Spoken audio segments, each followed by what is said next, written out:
Hello everyone, good morning. কেমন আছো তোমরা সকলে? আশা করছি যে যেখান থেকে আমার ব্লগটা দেখছো সকলে ভালো আছো, সুস্থ আছো।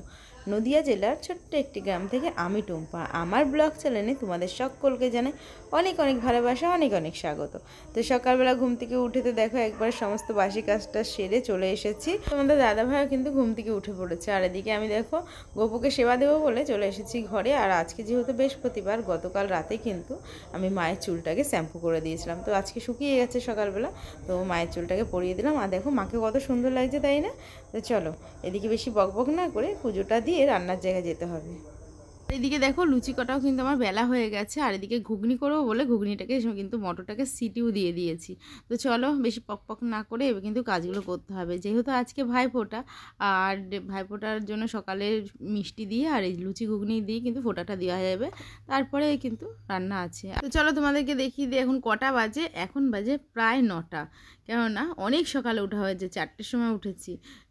এক হাতে মানে মা তো করেই, কিন্তু রান্নাবান্নার দায়িত্বটা ধরো আমার থাকে, তো এক হাতে এত কিছু হবে না বলে ভোর 4টের থেকে কিন্তু লেগে পড়েছি। আর এদিকে দাদুও কিন্তু চলে এসেছে, দাদু কিন্তু 9:30টার মধ্যে সকালে টিফিনটা করে ফেলে। তো এইখানে আর একটু তাড়াহুড়ো করছি, এখন যেহেতু 9টা বাজে, দাদুকে 9:15-র মধ্যে আমি কিন্তু খেতে দিয়ে দিতে পারবো। তো চলো একে একে লুচি কটা ভেজে নিই। আর দেখো তোমাদের সঙ্গে কথা বলতে বলতে আমার কিন্তু লুচি কটাও ভাজা হয়ে গেছে। তো চলো সর্বপ্রথমে দাদুকে দিয়ে দিই। আর মিষ্টিটা অন্য বাটিতে নিয়েছি, এর জন্য এইটার মধ্যে শুধু ঘুগনি আর লুচি দিয়েছি। তো তারপরে সোনামা কিন্তু উঠে স্নান করে নিয়েছে, নিয়ে এই দেখো গপুকে আগে সেবা দিচ্ছে, মানে সেবা তো দেওয়াই হয়ে গেছে, গপুকে ফোঁটাটা দিচ্ছে। তারপরে কিন্তু সিম্বা আছে, ও দাদাভাই আছে, সবাইকে একে একে ফোঁটা দেবে। তো এইদিকে দেখো দাদাভাই তো মানে সকালবেলা এতটা তাড়াহুড়ো করেছে যে খালি গায়ে ফোঁটা দিতে চলে এসেছে। কি অনেকবার বললাম যে যা জামাটা পরে আয়, বলছে না থাক তুমি এমনিই দাও।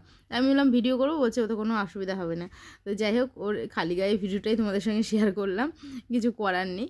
আর এদিকে সোনামা কিন্তু দেখো ফোঁটা দিচ্ছে, আর ও দাদাভাইকে কিন্তু সোনামা 5 বছর থেকে বয়স যখন, তখন থেকে ফোঁটা দেয়। আর এই যে দাদাভাইকে ফোঁটা দেওয়ার পরে চলে এসেছে সিম্বার কাছে।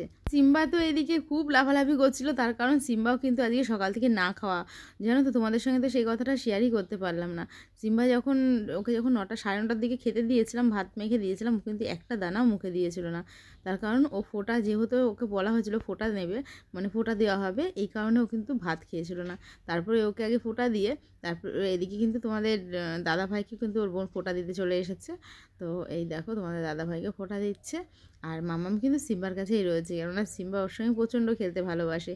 তো এদিকে ফোঁটা দেওয়ার মানে পর্বটা তো হয়েই গেছে, তারপর কিন্তু আমি রান্নায় চলে এসেছি। আর রান্না তো জানো তো কাঠেই করি সব। তো খাসির মাংসটা হয়ে গেছে, আর মাছটাও কিন্তু হয়ে গেছে। তো চলো খাসির মাংসটা কেমন লাগছে বলো তো। আমি একটু তেল কম দিয়েছিলাম, কিন্তু দেখলাম যে মানে তেলটা বেশি উঠে গেছে, জানি না কষার জন্য হতে পারে, বেশি কষিয়েছিলাম হয়তো তেলটা ছেড়েছে। তো এদিকে সোনামা আর আমি দেখো খাওয়া দাওয়ার পরে বিছানায় ছিলাম।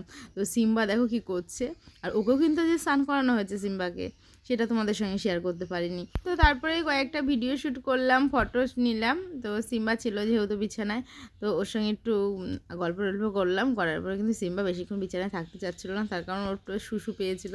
তো ওকে নিয়ে গেলাম, তাই নিয়ে যাওয়ার পরে কিন্তু আমি একটু শুয়েছি, দেখো সন্ধে হয়ে গেছে প্রায়।